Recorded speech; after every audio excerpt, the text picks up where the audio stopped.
যখন তুমি দেখবে স্টকের প্রাইস আপসাইডে যাচ্ছে কিন্তু ভলিউমের যে ক্যান্ডেলগুলো রয়েছে, ভলিউমের যে বারগুলো রয়েছে সেগুলো ছোট তৈরি হচ্ছে, মানে প্রাইস আপ ভলিউম ডাউন, এরকম সিনারিও যখন দেখবে তখন তুমি বুঝে যাবে এখানে তোমাকে ফাঁসানো হচ্ছে।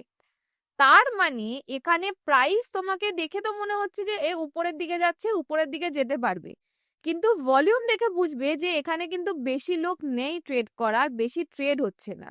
তো ওই টাইমে ওটার মানে হচ্ছে এটা হচ্ছে weak bullish trade. Weak bullish trade মানে প্রাইস দেখে তোমার বুলিশ মনে হলো, ভলিউম দেখে বুঝতে পারছো যে এটা অনেক উইক, এটা ফলস হলেও হতে পারে।